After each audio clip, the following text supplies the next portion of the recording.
Exciting, thrilling, awesome. Let's take a look.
What's up, Mets fans? Welcome back to Talking Mets with Rob and another Mets Hot Stove Live right here on the channel. We are officially 3 weeks away until pitchers and catchers report to spring training, and we are 3 weeks and 5 days from position players reporting to spring training, and one more month until the first official game of the Grapefruit League spring training on February 25th on a Saturday.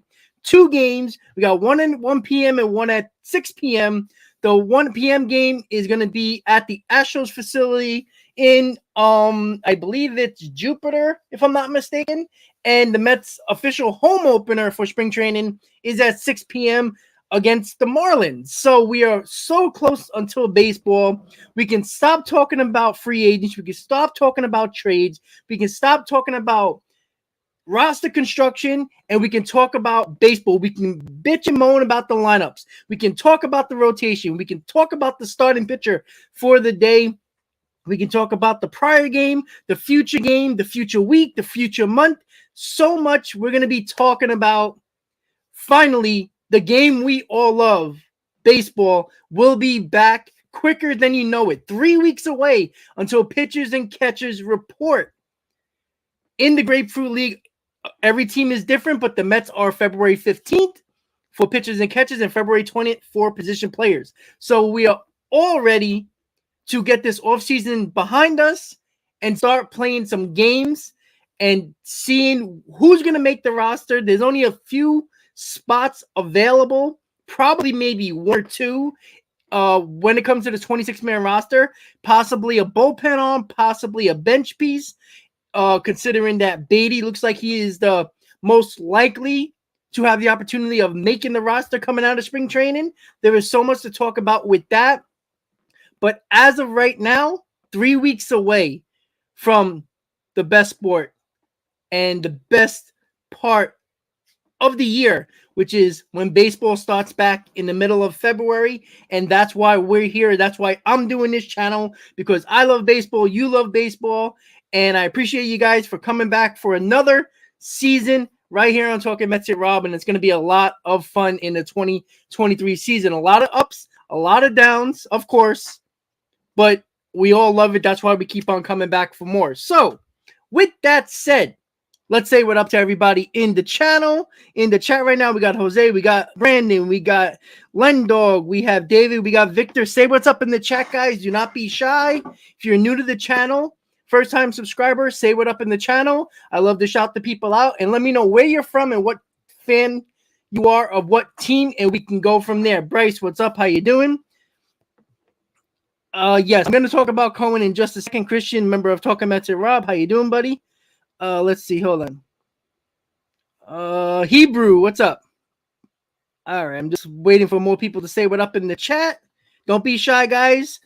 Mike Eisenberg, how you doing? How you doing? Keep it coming, guys. Keep it coming. We got 74 in the stream right now. I know we're missing people. Dookie, Sean, a member of Talking Mets with Rob. What's up?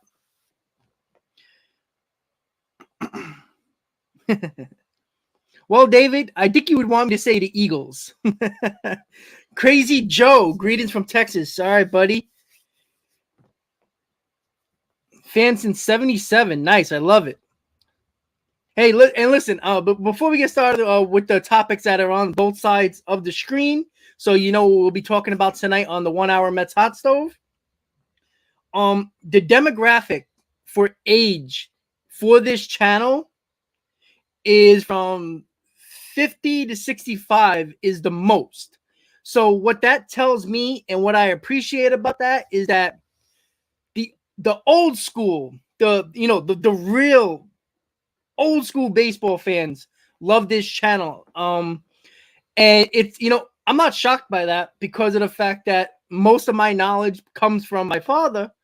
And that's something that I always appreciate, and don't think for a second that I don't appreciate the people who've been through the dogs of it when it comes to being a Mets and their Mets fan and their franchise. So it's always fun to I appreciate the fact that the demographic, mostly the highest percentage, is between 50 and 65, and that's awesome, and even older.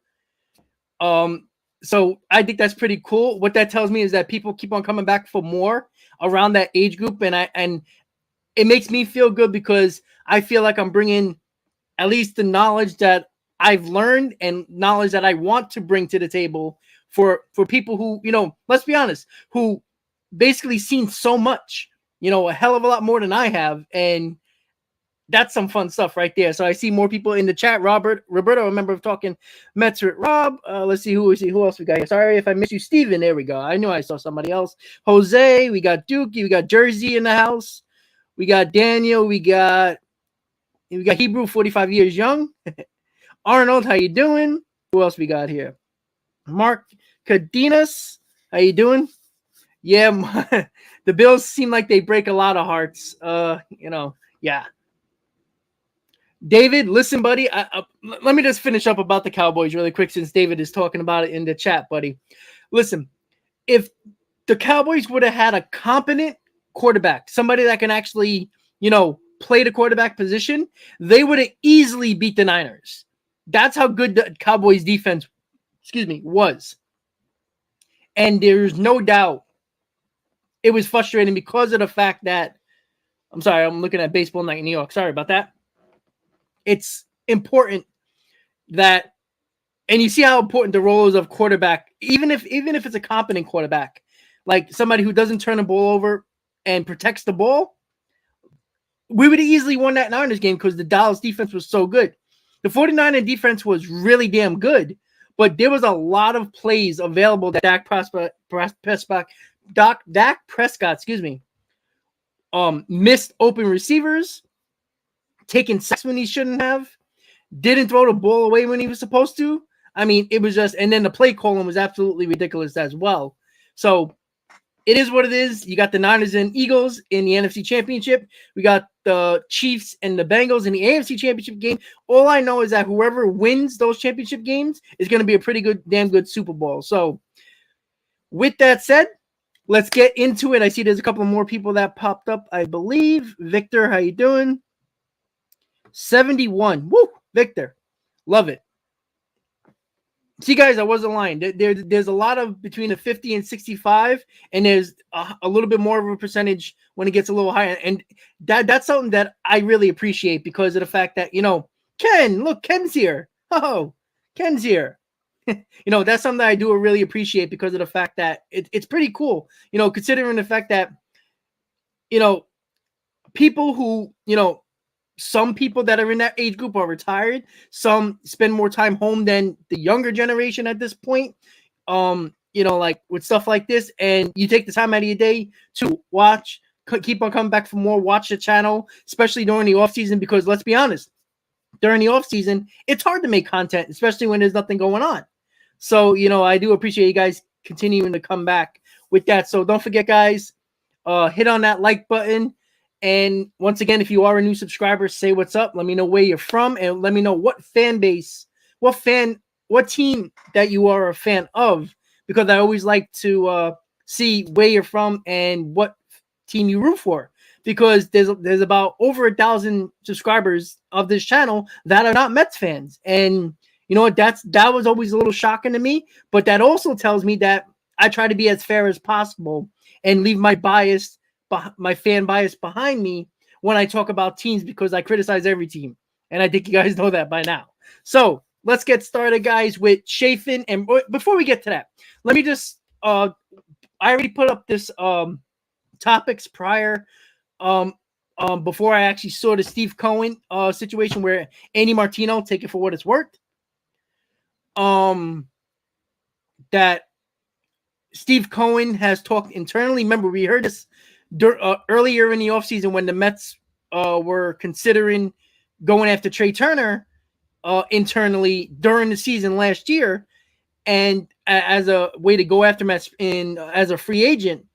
And, obviously that didn't work out. So internally means absolutely nothing except conversation. But according to Andy Martino, Steve Cohen has talked internally with his front office brass about going after Shohei Ohtani. Again, that's not breaking news, but it's definitely nice to see that the owner is also looking at that. And, Epler is going to be all over that. That's, the same way Correa was Steve Cohen's baby, Epler is going to make Ohtani his number one priority, 100%. So that's something that we all understood and we all knew that was going to happen. But to actually get a report about it, and it wasn't just Andy Martino, even though he was the first one to have it, there was multiple reports, CBS, ESPN, there was a couple others that briefly talked about Cohen talking about it internally. So we know that the front office is on board. We know that the owner, Steve Cohen, is on board, and that's something, and we all know the fans are on board, right? That's the whole thing when it comes to us. We just have a pretty good feeling that, you can't predict what's going to happen, but we do know that the Mets are going to do everything they can. And if Ohtani wants to be a Met, he will be a Met. It's not like the old days where if you want to be a Met, the Wilpons will hide in the corner and say, no, we can't afford you. And then walk away and then sign, Jed Lowry. It's not like that anymore. So that's where we are with that. And I wanted to get that out of there before we get to our topics. Chafin, Britton, we've been talking about this from the beginning of spring training, specifically for Chafin. And then there was a report that came out that there was a tweet today, actually, that I'm going to pull up in 1 second that is very interesting and probably will piss a lot of people off. And this is also from Andy Martino. again, take it for what it's worth, but it is news. It is reported. I don't say fake news. If I don't believe it, I'm not going to tell you guys. But if I see something and I think it's real, which we were talking about it last stream, as I'll get into if you weren't here earlier. The other day with the Mets hot stove. Regarding the still available left-handed relievers, Chafin and Britton, nothing has changed for the Mets. They like the players, but prefer optionable bullpen pieces at this point in the offseason. Those two seem like a long shot. What does that mean? What I've been saying over and over again, I said this a lot during the last Mets hot stove, Monday. The problem with Chafin, there's two things, and even Britton. Both of those guys doesn't have options. You can't send them down to the minors. As you've seen a lot last year, the Mets had a lot of relievers that had options that they can send down, bring guys up, depending on, if they work too much, you get an extra guy, you send the other guy down. That's something that the Mets really enjoyed last year, and they liked it last year. I don't necessarily agree with that, but this is the way they've been doing it. And again, I still think Chafin wants a 2-year deal. The way the Mets have been doing it is a lot of 1-year deals with, and if they did give a 2-year deal, which they did to Ottavino, it is an opt-out, except for Edwin Diaz. So they're giving themselves flexibility in the bullpen, in the amount of years. And the problem now with signing Rayleigh, trading for Rayleigh, and you got Ottavino and you got Robertson, these guys don't have options. You can't send those guys down when they pitch 3 days in a row, right? That's the problem. Drew Smith has a couple of options. That's why Drew Smith is going to be in this bullpen. As much as some people don't like him, it might take a spot from Peterson or McGill. And just because McGill and Peterson have options as well. So that's not too much of a situation, but guys that have options that can make the bullpen are probably going to be on this bullpen as well. And again, as much as we want Chafin and we might want Britton, one of those guys, there's the problem that lies right there. The Mets like optionability, where you can send them down if they pitch a couple of days in a go. The problem with that is the fact that your starting rotation, let's be honest, it can be one of the best rotations in baseball if they're healthy and they pitch to the back of their baseball cards. But very rarely any rotation all pitch to the back of their baseball cards. 1, because of injury. 2, either age. 3, question mark for somebody who never pitched in majors before. You never know. Even if they look good on paper, you never know. The problem with the whole situation with the Chafin issue is that we believe, and I think most of us do, that the Mets, or at least we believe that the bullpen can be elite if you put Chafin in this bullpen, because you stretch out your bullpen to the point where you don't have to use these guys 2-3 days in a row like you were doing last year and burn your bullpen out. And then, later in the end, you use a lot of your bullpen.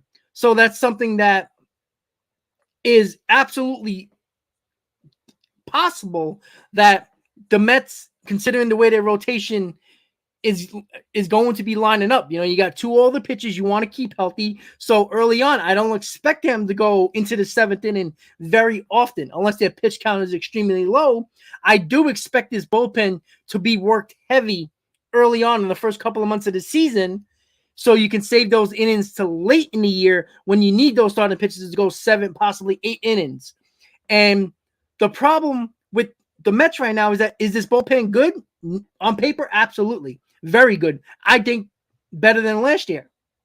But if you don't sign Chafin, you got 1 lefty in your bullpen. I don't like that at all. I've said this many times. I've voiced my opinion about that. 2 lefties in a bullpen is much, much safer, especially when you got teams, especially in your division, that have multiple lefties that you worry about during this in your division. You need multiple lefties.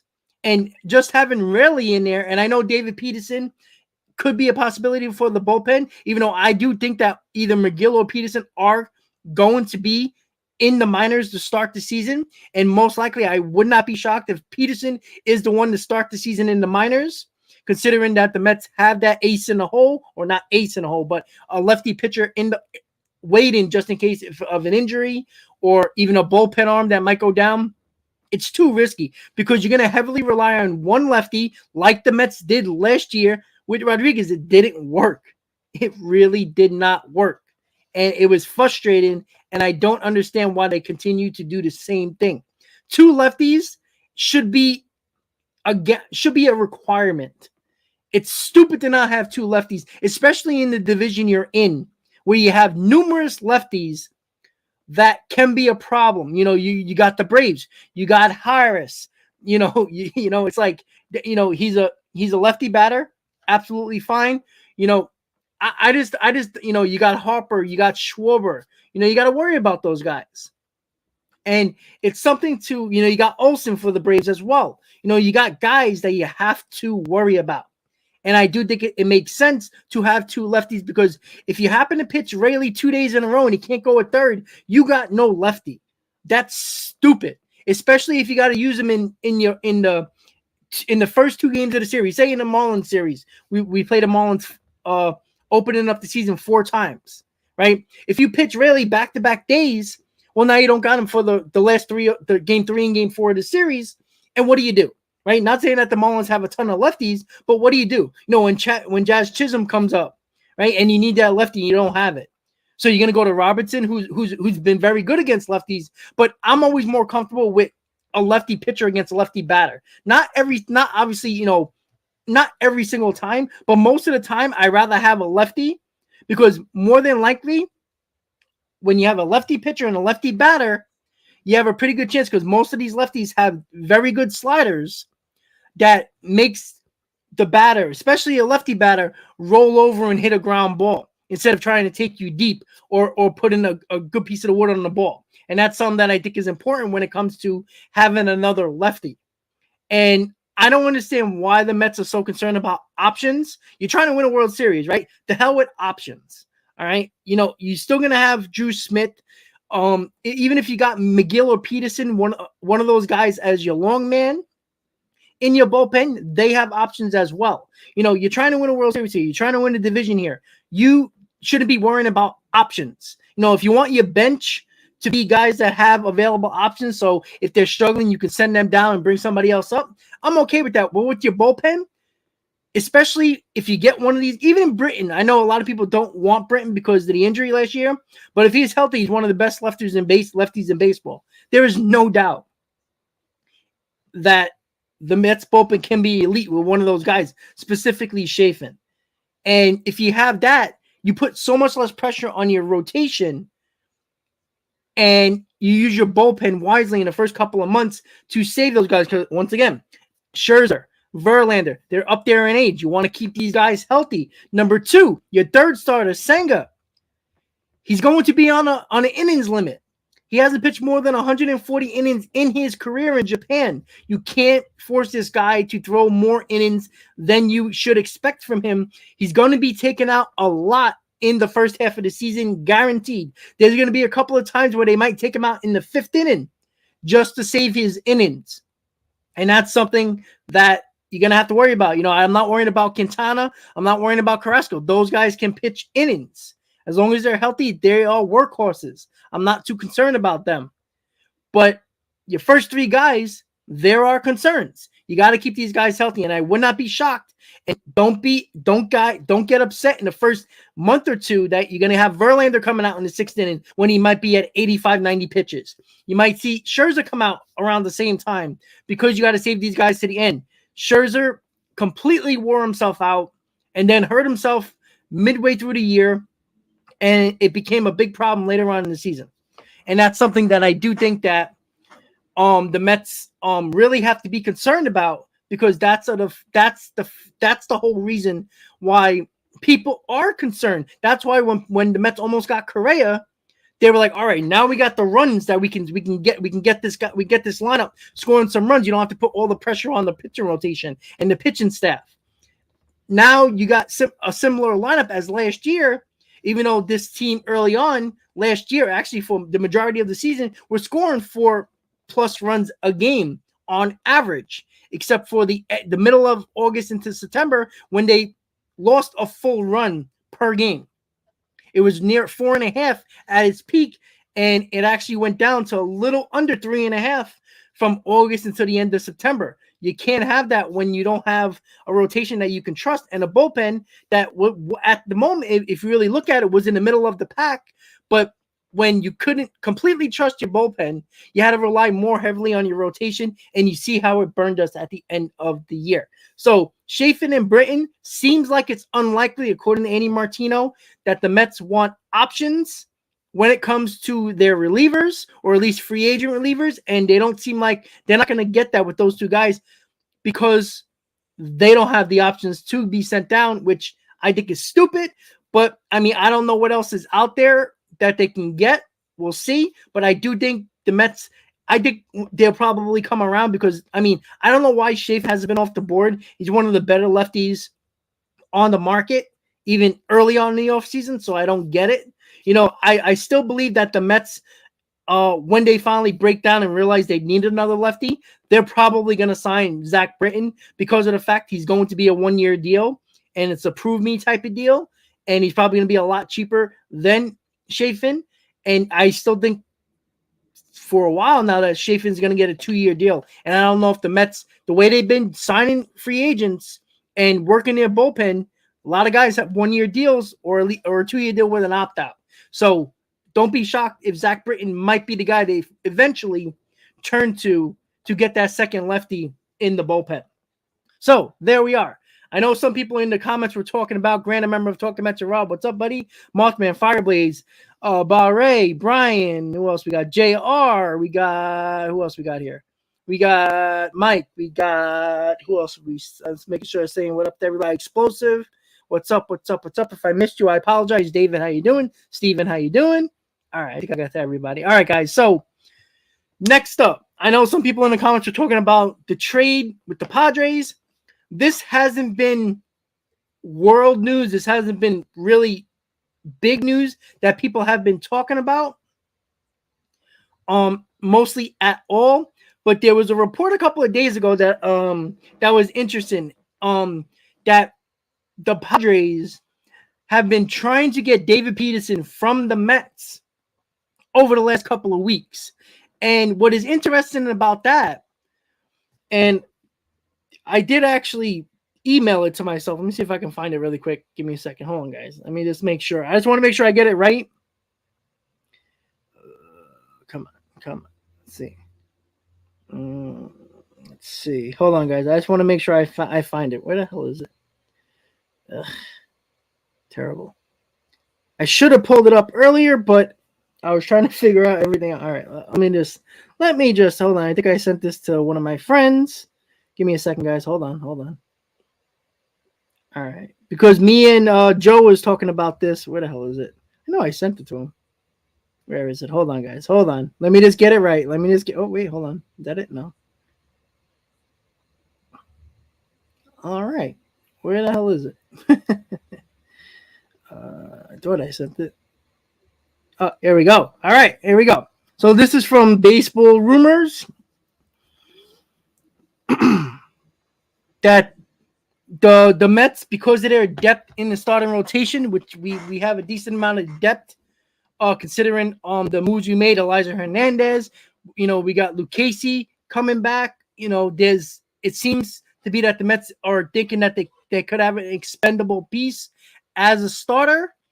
At the moment, they got around 8 starting pitchers depth-wise. Would they get rid of one of them? And there was some reports that the Mets weren't necessarily taking offers, but were listening on David Peterson type of trades. And the Padres came up in that conversation. So when you're looking at it, all right, and Yamamoto as well. I mean, Yamamoto is with LA now, right? Because it was the minor league deal where he was allowed to opt out and then go to another team to get a major league offer. So, there's actually a strong I wouldn't say a strong possibility, but if the Padres are the ones who are the most serious about trying to acquire David Peterson, I was talking about this with Joe. What would the Padres give up? Because Peterson has a couple of years of control left. He's cheap. He's a lefty. I think he can be a solid starter. I don't think he can be a number 1 or a number 2, but I think he can turn into a solid number 3, definitely a number 4. So what would you have to give him? We were talking about like, wow, David Peterson got control, is a lefty. Some believe that he can be a really decent starting pitcher. Could possibly be a solid number 3 and definitely a number 4. What would the Padres give up? I was looking at the bullpen arms. Me and Joe, we're talking about. We're like, what about Fernando Tatis? What about Machado? Because Machado is definitely opting out with the Padres. Trey Machado, knowing that they can't keep him after this year because they're probably going to be focused on saving that money to retain Soto. Maybe they are going to go after they're going to go after Ohtani as well. So, and I think Machado is probably expendable to them, considering the fact that they do have Tatis, they do have Bogarts now. And it was just something that popped up because the report didn't say about any possible players in a package. Like there wasn't like a proposal or anything like that. So you just started indicative names, if with David Peterson, yeah, I mean, because there was nothing there. And, it's stupid for the Mets to give up a young starter of control for a bullpen arm. So it doesn't make sense for the Mets to do that. Right. So, and, you start thinking about, look how much money the Padres have spent over the last couple of years. Sooner or later, the Padres done this before, right? They spent a ton of money. They brought in a lot of payroll, and then they broke it down after a couple of years when it didn't work out. I think that's going to happen again because that seems like what the Padres do. Remember, they did it with the Uptons of the world at that moment as well, with the Kemps of the world way back when. What was it, around the 2015 years and stuff like that, 2014, 2015. That's something that you have to look at as well with the Padres. I think they're going to have to get rid of somebody. And, it could be the Machado thing because Machado is opting out. And I don't know if the Padres are thinking, let's just get something for him. And let's be honest, the rotation of the Padres is good, but they also, when you get deeper in their rotation, they have a problem. And that's why I was thinking, okay, maybe you can trade him Peterson. The Mets will clearly take on the payroll of Machado. Again, Tatis is a long shot, but we were hearing Tatis to the Yankees earlier in the offseason because of his actions. Again, I don't want Tatis at all. I think he's a complete cancer. I don't like to use that word, but a complete cancer in the clubhouse. His own teammates don't like him. And I don't think that's somebody you can bring into this clubhouse, even though I don't think it would be too much of a problem. We got veterans, we got Buck, but I don't trust Tatis, with the steroids or with stuff like that. I do not like the fact that that you have to, you can get this guy and this guy, decides to use steroids again, and then he's out for 160 games. Then one more time, and he's banned from the league. So you can't have that. And, obviously the Mets won't be liable for the money at that point when he gets suspended, but still, you got him for a long time. I'd rather see if you can get Machado. And again, it's not, if you do on the percentages of like the trade, like obviously the Mets would be getting back a lot better of a player, but also you're actually taking on a lot of money as well when the Padres payroll is down $30 million, right? Adding a rotation on. Not saying that's going to happen, but it is interesting to think that, if this is true, the rumor that the Mets were, hearing, having conversations about David Peterson and the Padres kept on coming up, there's not a lot. I don't think the Mets are going to trade Peterson for a bullpen arm. I don't think that makes sense at all, to be honest. And I do think the fact that that the Mets wouldn't do that for a bullpen arm, you look towards the position players. What do the Mets need, right? The Mets are not trading Peterson for a fourth outfielder. So you're looking at, bigger names. And again, this is all speculation, but because Peterson has been out there in conversation and the Padres name keep on coming up in that situations, if the Padres know they're not going to re-sign Machado when he opts out because he is opting out, maybe the Padres are like, listen, we can get $30 million off this payroll. The Mets clearly are spending a ton of money. They have no problem adding the money like they were going to do with Correa. You're going to get that third baseman. throw him on to the Mets like the Mets were going to do with Correa anyway, and you get a controllable lefty pitcher in your rotation that, again, I believe that can be a solid number 3. And, this is not a fair trade considering player for player if you're just looking at talent-wise, but looking at what the team that would trade for Peterson needs, Peterson would be in need and save the Padres a little bit of money, considering the fact that they've been rumored to be trying to figure out if they're going to go after Ohtani, which everybody seems they would be. So, again, it's pure speculation, but it is interesting to think, would the Padres do that? Would the Mets do that? If it's not a big name, I don't think they would, but it is out there, and I don't think it's going to happen, but it is interesting to talk about, considering that I saw it, and this was like 2 days ago, and I'm like, and then me and Joe started talking. That website that you can where the hell was I doing? Hold on, let me check something. Where was it? What the hell is the name of that damn thing? Oh, it was the baseball trade values. You put that in, it's not even close. Like the total value was 112. That was with Tatis, and it was a 10 for what the Padres are getting in Peterson. So yeah, I mean that's not it's not a fair trade talent wise, but considering the fact that with specifically Machado, the Padres basically have Machado on a 1-year deal for $30 million, and the Mets have controllable piece that is not probably going to be in the starting rotation and possibly might not even come up with the 26-man roster come the start of the season. So they could get value there, considering the fact that the Padres could shed $30 million off their payroll. The Mets clearly don't care about payroll. So is it possible? Probably not, but it is interesting to look at. And this is, when you hear things, some type of trade rumor that you hear in the offseason, it always seems to find its way, if it doesn't happen in the offseason, at the trade deadline. This is something, too, where if the Padres are not looking as good as they expected to be, and, they're far away from the Dodgers once again, who always seem like they are about 15 to 20 games or 10 to 15 games ahead of the second-place team, maybe the Padres like, all right, listen, we know we're going to be a wild card team. We're not going to win the division. Machado's having a good year. We know he's going to opt out. We're going to lose him. Why not try to trade him and get a piece back for him? So that's something that the Padres and the Mets could bring back up, at the trade deadline. And we all know the Mets are probably going to go after Ohtani, and I still think that we're actually going to go after Machado as well. Probably not going to get both, but it is interesting to look at. So we shall see. Well, Aaron, see, that's the problem when you're talking about trading prospects for Peterson.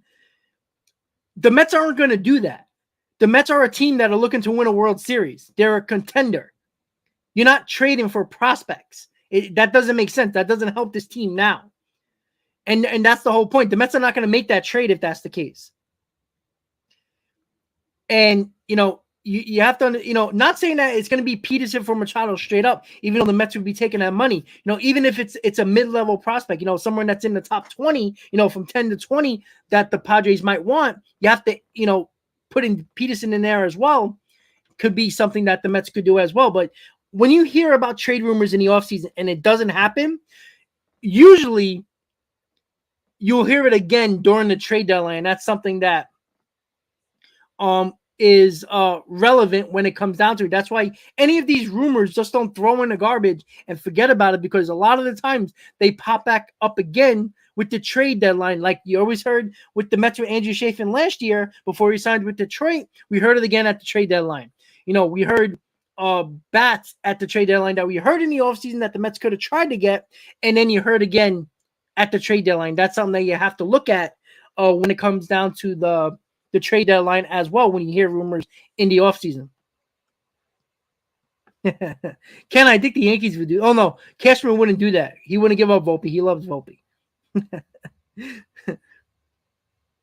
Well, Aaron, they have more prospects for the trade deadline, but again, it's not the fact that the Padres, of course the Padres would give a prospect or two for David Peterson, but the Mets don't need prospects. You're not trying to shed a depth piece that could actually be a part of your rotation next year, you're looking to get better at the trade deadline, not doing that. Well, Dookie, that's what I said. And when me and Joe were looking at the roster, there's not a lot of good fits, right? I was looking at Grissom as like a fourth outfielder, but the Mets are not going to trade Peterson, who is cheap and under control, for a fourth outfielder in Grissom when you got Tommy Pham. So Grissom will be pointless at that point. You know what I'm saying? And he's not very good, even though we killed the Mets in the playoffs. He's not very good. So the Mets aren't going to do that for a young, controllable arm and Peterson for a fourth outfielder, basically. It's not going to happen. So that's why you start looking at bigger names. And again, the only bigger name that I think that could be somewhat possible, obviously, I think you would have to put a mid-level prospect with Peterson to get Machado, because technically he's on a one-year deal because he's opting out. And again, if the Padres are going to make moves and add some payroll, why wouldn't they trade Machado when they really do have? I don't think they want Tatis in the outfield. You can always put Tatis to third base, and that's not that big of a deal. And if he's healthy and he doesn't use steroids, he is a guy that can probably put up the numbers that Machado can anyway. So that is something that is actually possible. Well, Aaron, don't say that, because there is a possibility that they could, because you don't know where the Padres are going to be. If the Padres are going to be behind the Dodgers like they were last year for the majority of the year and knew they were going to be a wild card team, but had no chance at the division, they're good enough even without Machado, to be honest with you.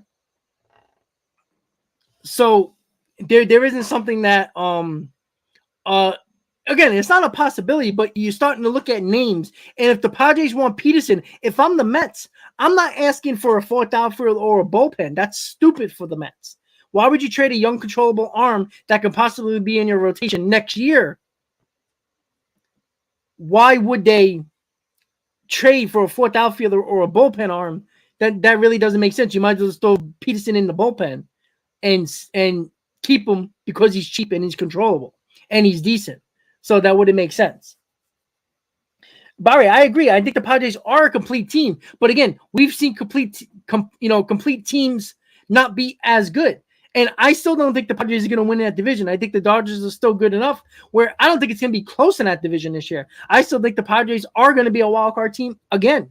And, when it gets closer and closer to the season, I will do my predictions for the divisions and records and everything like that. So it makes it kind of, it doesn't make sense. But when you hear that the Padres are looking for Peterson, the Mets aren't just going to give him away for a fourth outfielder or the bullpen arm.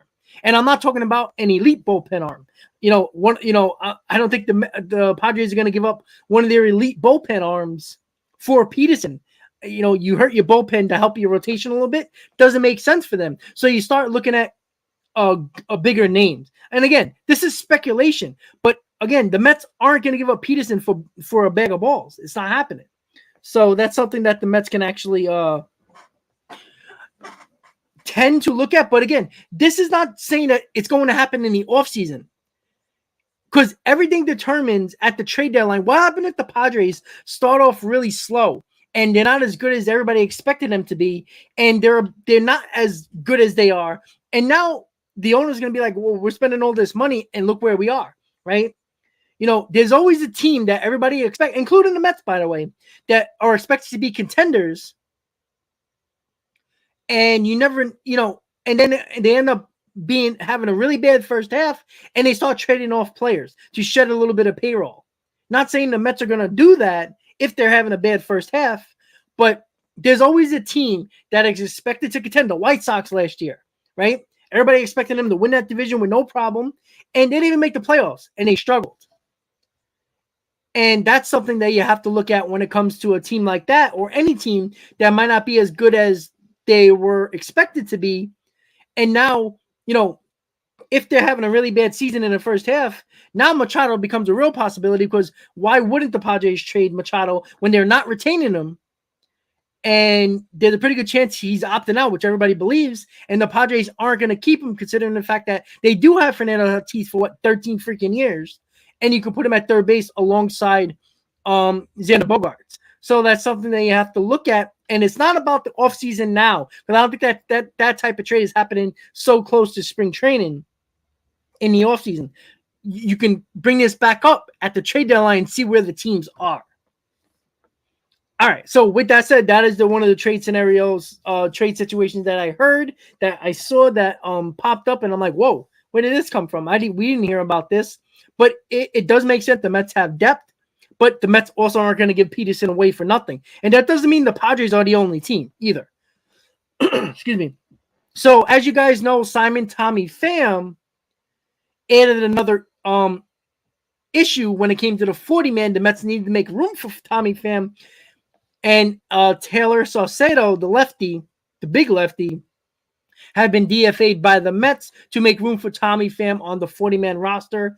And now the 40-man roster is once again complete.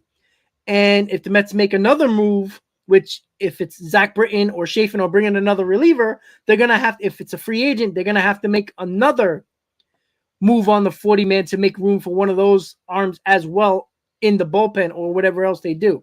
So that's something that the Mets are probably going to have to do, because I still think they're going to add another reliever. It might not be the reliever we want, but I do think they'll make one more move. Again, no reason why it shouldn't be Britton or Chafin. I think it's a mistake if it's not one of those guys. They're going to have to make room on the 40-man again. And then you look at the 40-man, who are they going to DFA? Is it finally going to be Ruff? I don't think Ruff is going anywhere. I don't think Ruff can be as bad as he was last year, because he was basically a zero. Right? You can't. I don't think you can be a negative in baseball. You're a negative. A zero is the worst you can actually be.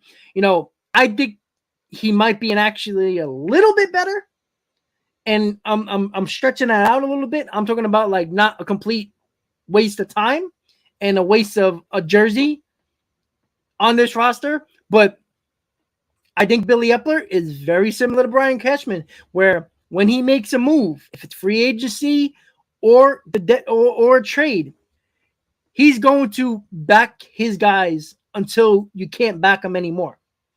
So, looking at it right now, the bench is probably set, right? You got Guillorme, you got Nito, you got Ruff, you got Vogelback, you got Tommy Pham. That's 5 guys on your bench. With the DH, do you need that many guys? Maybe, but it depends on how many guys you're gonna keep in your bullpen, right? Usually sometimes how many bullpen arms you can have. So if you have like 12 or 13 in your pitching staff, 13 arms, you already do the math, right? Which I think has to be a little bit less than that. Probably like 11. You have about 16, 15, 16 spots on a rotation already, and now you got 10 more spots available, and obviously you're starting 9, so you got 1 available as well, which is gonna be possible considering the fact that Beatty could be that last man on the bench, and now the bench is a little bit better. Like the biggest thing last year with the Mets, and I talked about this before, was the Mets bench last year was so damn good until injuries started to happen.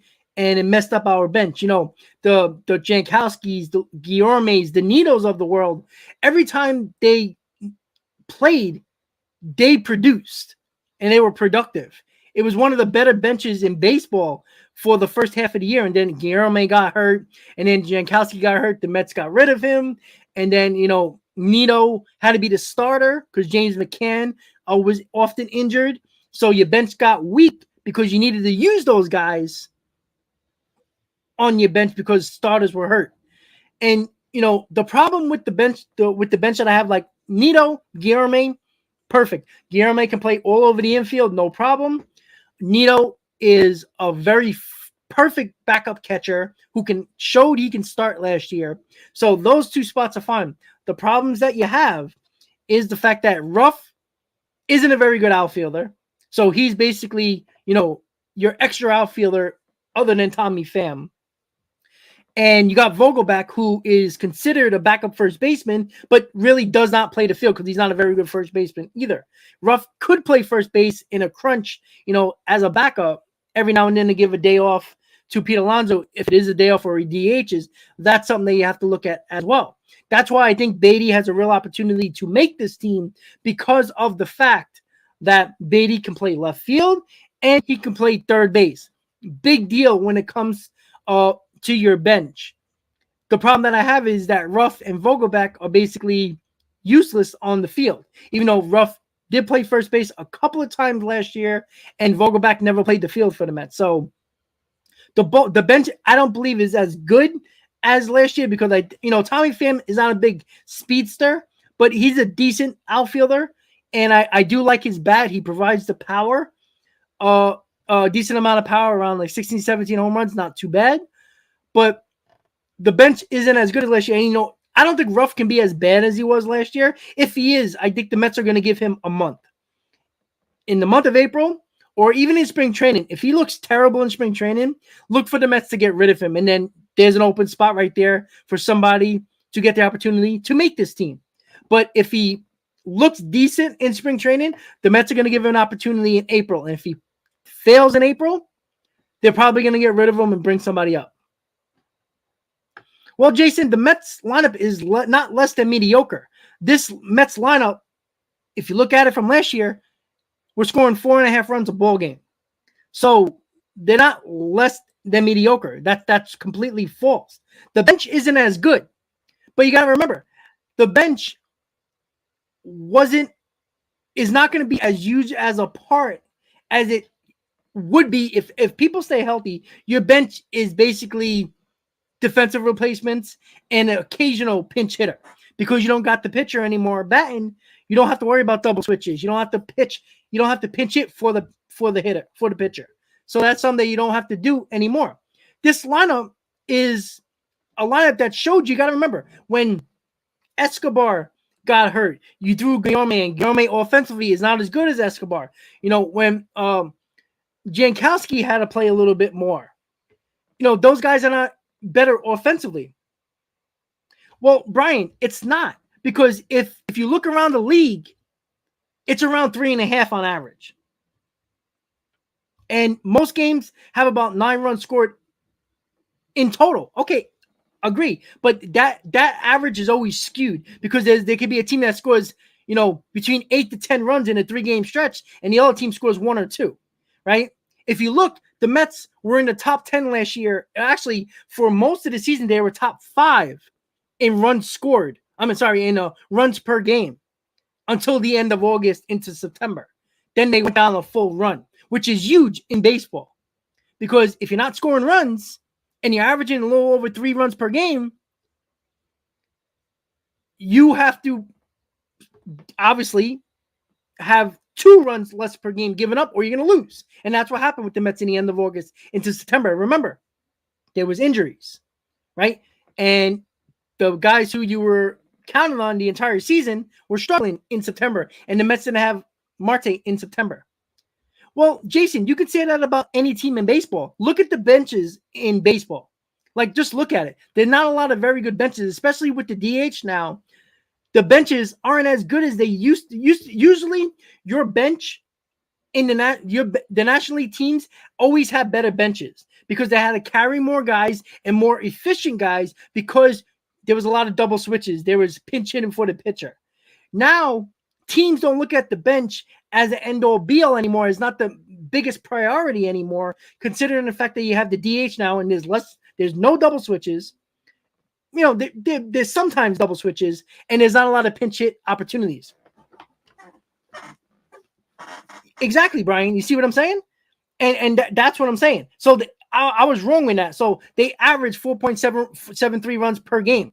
Now, that was probably a little bit higher prior to the end of August and September because they weren't scoring a lot of runs. So that went down dramatically. Again, if you go down a full run during the season and it happens at the end of the year, you're going to have a hard time winning games, especially if you're round 3.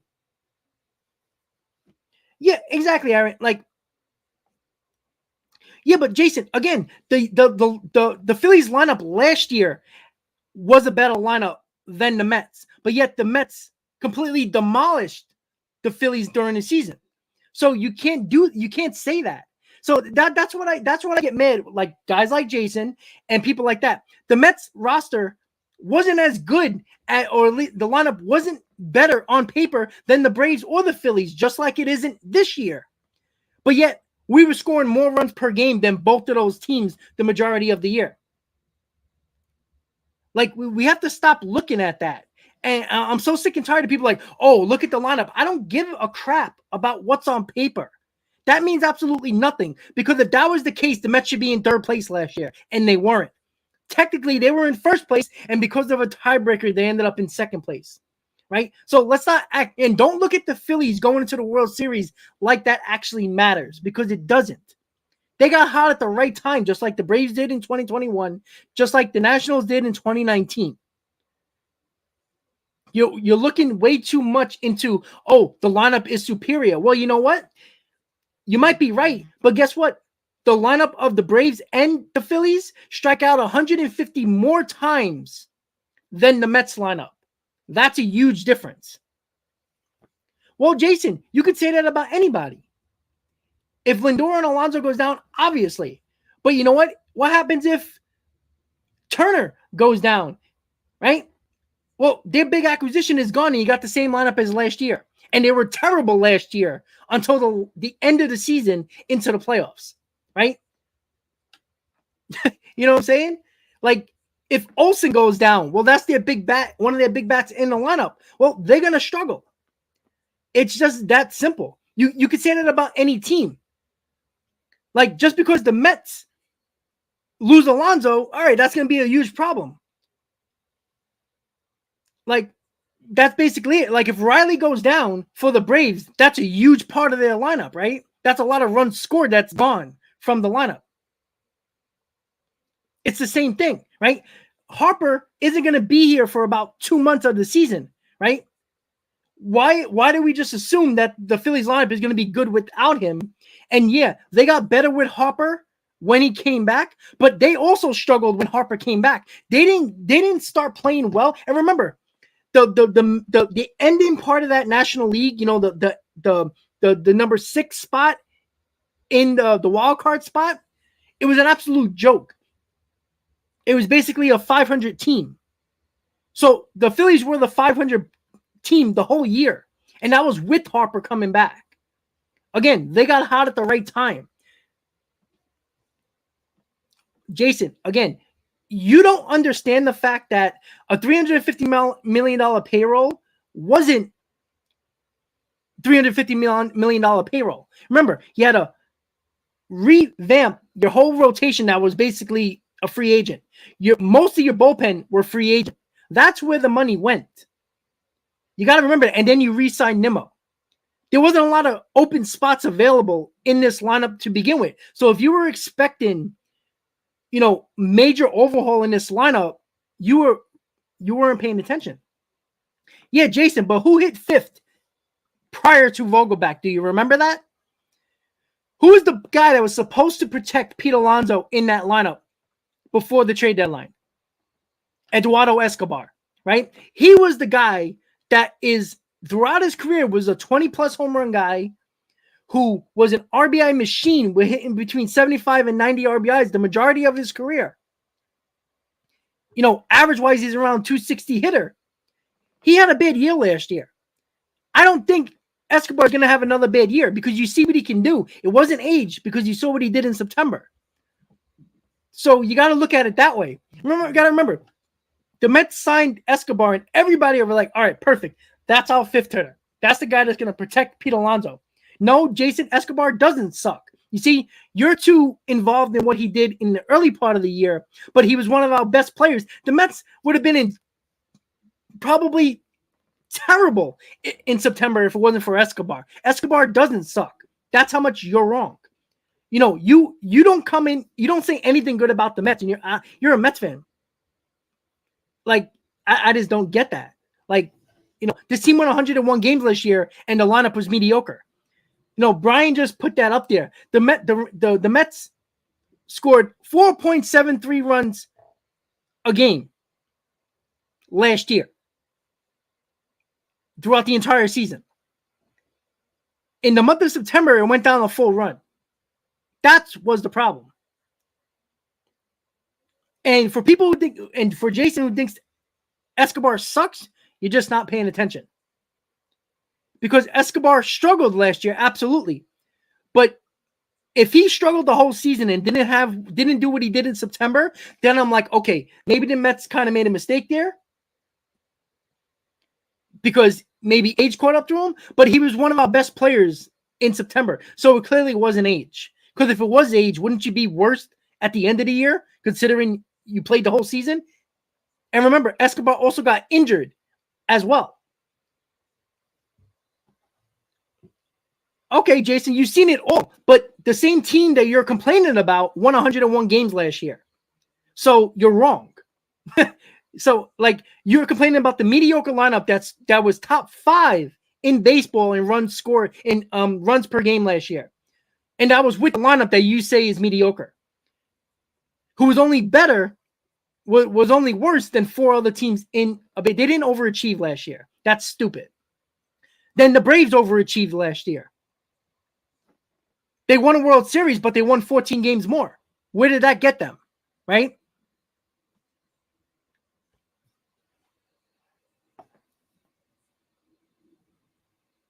I think Escobar is going to be better.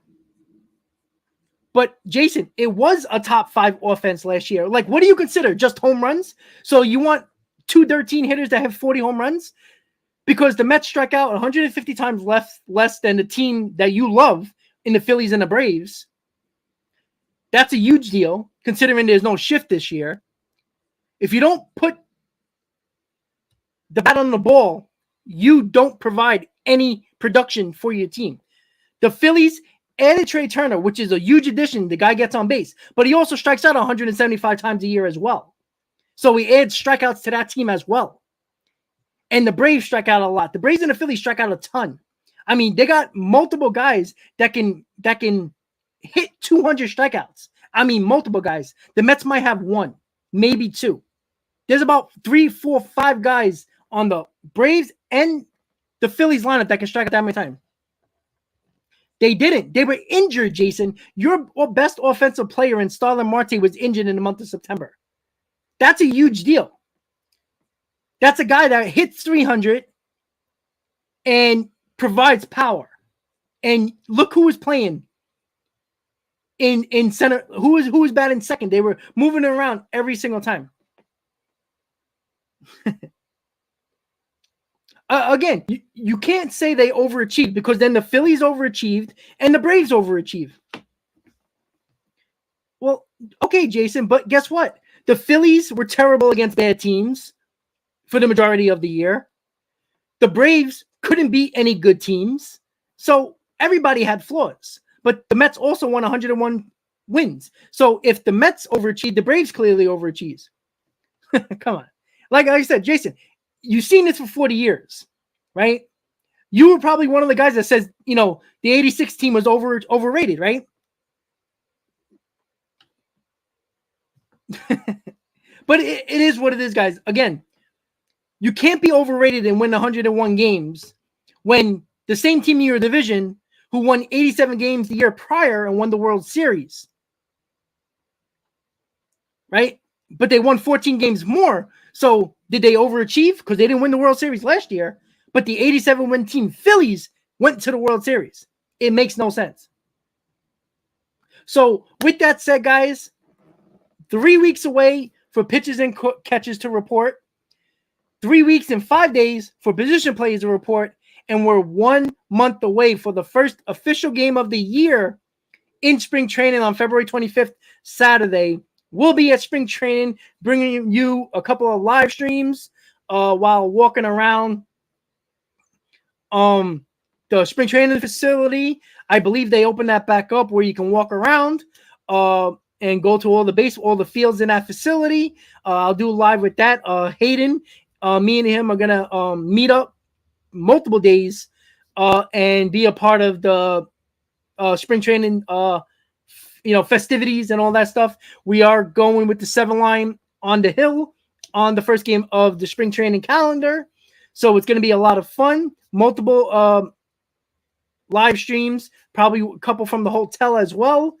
enjoying Port St. Lucie and everything like that. And then, of course, the 30th March opening day in Miami will also be down there along with my dad. How about that? We might actually get my dad for once on a live stream. You never know. Mike, it was a report from baseballrumors.com. It was interesting because what I said earlier, again, Jason, that was a farce because everybody believed that the Giants weren't that good. I mean, they overachieved.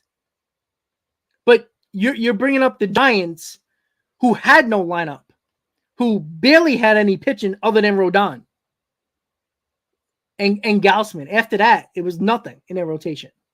You got to be careful. You got to look at the situation. They lost the Cy Young and Gausman last year. That's a huge deal.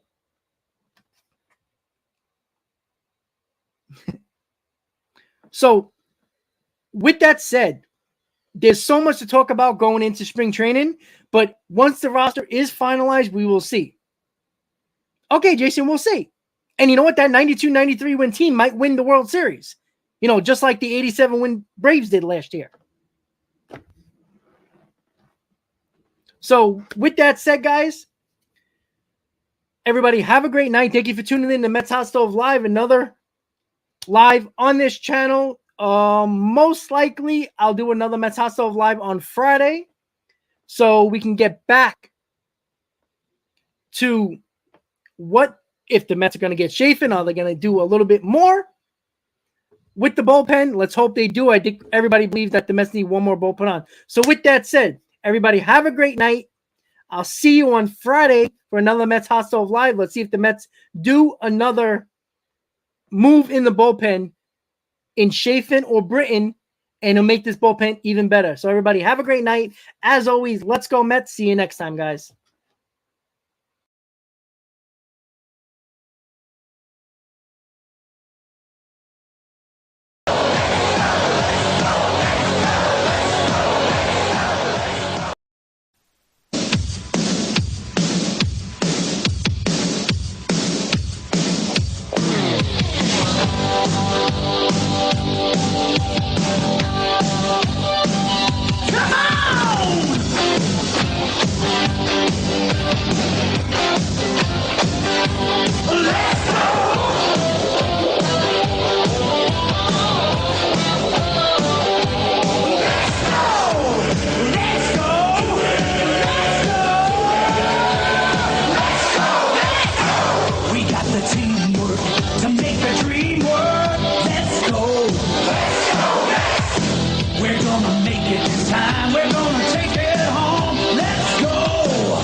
You'll find a Mets fan. Let's go.